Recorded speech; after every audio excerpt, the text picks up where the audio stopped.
If you ever wondered what it's like to be one of the top high school basketball players in the country, we have one of them with us, joining us this morning, right here in the Bronx out of St. Ray's, Malachi Smith. Malachi, how's it going? How are you? Hey, what's up, Bobby? I'm good. How are you? It's so great to see you, man. And I'm just so proud of all of the accomplishments that you've had so far in your young career. I've Mm. really gotten a chance to watch you. You've kind of grown up right before my own eyes over the years and playing in so many places that I'm familiar with, including Hoops in the Sun. It's just so incredible to have a young Bronx star here on the show with us this morning. Yeah, yes, for sure, for sure.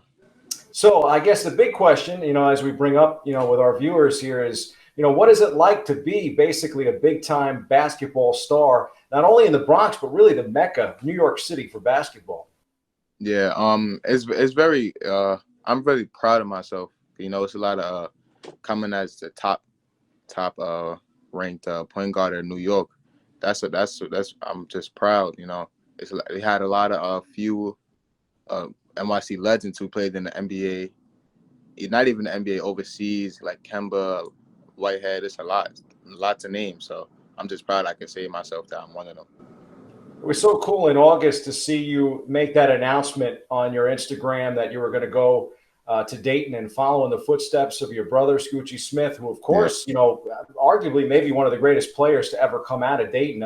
Over 1,000 points scored there, and that group, his team, winning over 100 games in the 4 years, four straight NCAA tournament appearances. But Mhm. I know, having known you, that your decision to go to Dayton really not so much about following in the footsteps of Scoochie, but rather your own decision that you really wanted to go to Dayton. Yeah. I definitely wanted to go Dame, not even because my brother, he wasn't even a factor into it. I mean, he was just talking about the pros and cons of it, about other schools and stuff.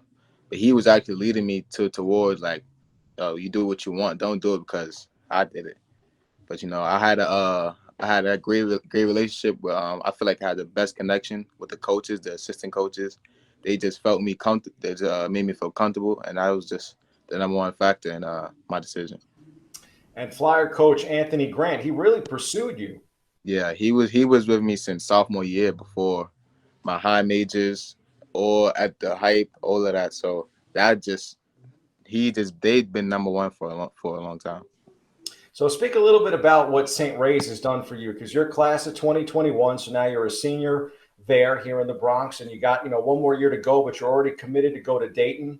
Three-star recruit, again, arguably in that conversation, not just at the point guard position, but when everybody talks about the top players in New York City, you're right there, top three. St. Ray's has helped me develop a lot. Freshman year I played freshman, but I trusted Coach Lopez. I played varsity my sophomore year, and I played starting minutes. I didn't start. I started a few games, but I mainly come off the bench. But I played starting minutes, playing in close games at the end of games. So I just trust him. And as junior year, he just gave me the keys to run the team. He believed in me, and that's all I needed to run the team. We had a good season this year. Even though COVID messed it up, it was good though. Just trying to get my senior year rolling. Hopefully bring a ring, since we haven't got one since 2012. So that's the goal. What was it like not being able to basically kind of even go to Dayton during this process? You decided to basically tell coach that you wanted him to wait it out until August to make that decision. It had come down to Dayton and Georgetown, two really big schools, and you decided to go to Dayton. Yeah. COVID definitely messed it up. The visits are probably the best part of the recruitment part.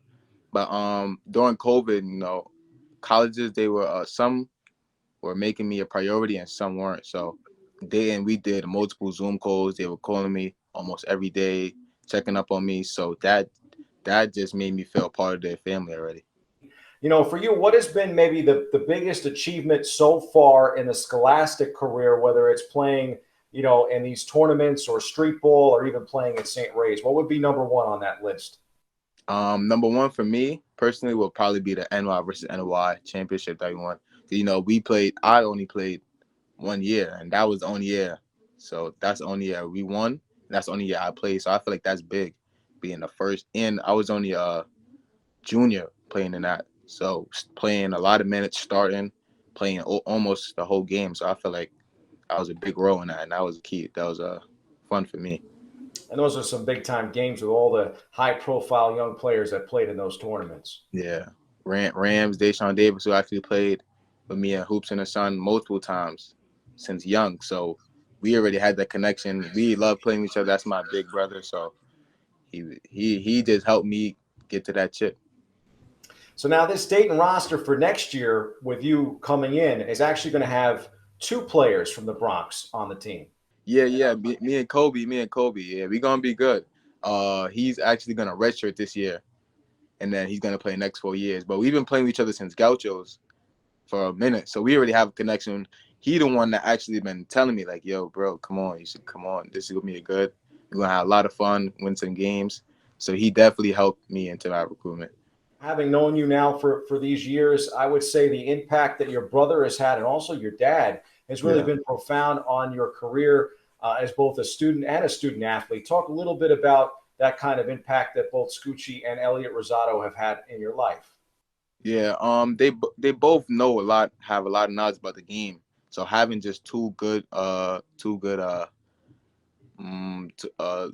models, I could say. Scucci looking up to my brother and my dad, who's the one that told me how to play basketball. So that would just help me having 2 ears in my two mouths in my ear, just listening, just learning more about the game. And I think Dayton right now, Malachi, is really kind of like, been a big time program because of the news in the NBA draft where the Knicks select Obi Toppin. Yeah. He top 10 lottery pick going to the Knicks. He's good. It's definitely he could dunk, athletic, could shoot it. He could do everything. I feel like he's gonna have a good career in the NBA. One of the guys that stood out for me that was able to make that jump is someone that I know you idolize, and that's Kimball Walker. Kemba Walker, he went to Rice, played for Gauchos, and I played for Gauchos all my life. So I've been watching him since when he was in high school. So that's like my role model. I try to play like him, be like him. So once I seen him make it to the A, I'm like, dang, nah, I cannot make it to the NBA. He's one of the reasons why I want to keep going. Do you think you're underrated? Because I know in a lot of the conversations, also getting a chance to be the voice of the Slam 16 and watch you play in that. That was one of the conversations coming in that some people actually, as big a recruit as you are, 3-star recruit, one of the top players in the country, maybe some people undervaluing how good you actually are. Yeah, I definitely think that too. But I don't want to get that into my head. So I just want to stay humble, stay low, and I know that I'm gonna keep working, keep getting better every year, every day in this gym. So that's really the goal. I know everybody that has watched you play knows how good you are at getting to the rim, how tough defensively you are, and also being able to really pass the rock in traffic. But I think Yeah. one of your strongest suits as a point guard, as a quarterback, is your basketball IQ. Do you feel that that is your number one strength? And what might be a weakness in your game, if any? I definitely think playmaking and IQ is my strength because you can't really teach that. That's really just in your head. So that's what uh, that's what I feel like keeps me on the floor and why Dayton trusted me to be their point guard. And my weakness, I would probably say my athleticism. It's not really a weakness, but I can build on that. And another weakness would be getting my 3-point shot more consistent, just to knock it down, just basically more consistent, more times than missing. I know you've been working on that 3-point shot and also on your mid-range game, Yeah. basically to be ready. I actually think I'm pretty sure Coach is probably thinking this too. That you got a shot to start as a freshman at Dayton. Yeah. That was actually another factor why Dayton. But Coach Grant told me, I could make an impact right away. Me and Kobe, they got some other good top recruits coming in with us. So I feel like we're gonna be good. We're gonna have a good season, good couple years. Why should Dayton Flyer fans be excited about Mally World? Uh, I'm gonna play both ends, offense, defense. I'm gonna do whatever the coach needs. I'm gonna keep my team happy, and I'm gonna just get you some wins. We coming, me and Kobe and the rest of us. We're gonna get you some wins. I really appreciate you taking the time. I'm really excited to watch you play at the next level. And it's so great to have a budding star right here in the Bronx, basically getting a chance to play Get it? at a high D1 level and potentially someday in the NBA. Yes, sir. Appreciate it.